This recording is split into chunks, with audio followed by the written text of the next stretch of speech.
Another surveillance battle is brewing between Silicon Valley and privacy advocates and law enforcement agencies.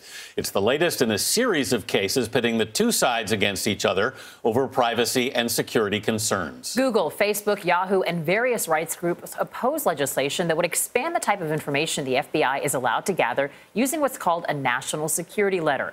That's an administrative subpoena, which would not require a warrant. CBS News Justice reporter Paula Reed is here with more. Good morning. Good morning. So this is a battle between two people, but it could affect all of us because it would, in effect, give them access to our browsing history, our email, the information that we're transmitting. How would they do this?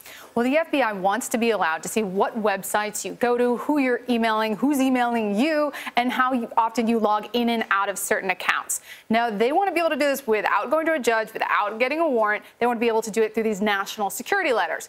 The FBI maintains they already have this power. It's implicit in the law, but they want Congress to make it official that they can get this information from your service providers. If a judge doesn't have to approve these letters, who in effect has the authority to authorize them?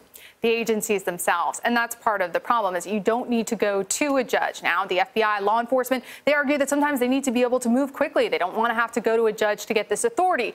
But civil liberties and other privacy advocates, they argue that that's all the more reason why it should be very narrow and specific what you can do with these national security letters because there's very little oversight. Well, so much has been written about this topic because there's such a question of precedent. A lot of people are saying the NSL is just evading all of these requirements. How does the FBI respond to that? The FBI would argue that this is a very important tool that they need to fight terrorism. They need to be able to get certain pieces of information about terror suspects that they are monitoring. However, on the other side, people argue that these have been abused because there is not enough oversight. The FBI, according to what you're saying here, is basically saying they have the authority already, but there's a typo in the law. Is that right? Yes, they argue that Congress meant to put this in the law, and now they want them to go and make it explicit that they have this authority. Really, most of the problem is the fact that these laws are 30 years old. So if we think back 30 years ago, what was computing? Even if you had a personal computer, you probably didn't have your medical records. Everything was stored on that computer. Now we have our devices. Right. There's more information about me on this device than there is in my home, but the laws are so outdated, which is why we keep coming back to these conflicts between tech, privacy advocates, and the FBI. Both sides really want clarification here. So what happens next?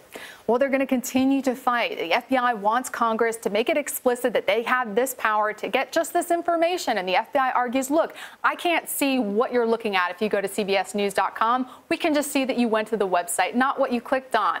But privacy advocates argue if you see all the websites I go to or all the people I'm emailing, even that specific information does a very intimate portrait of your political affiliation, your religious beliefs, maybe substance abuse issues. They argue that we need to be protected. We'll see what Congress does. All right, Paula Reed, thanks so much.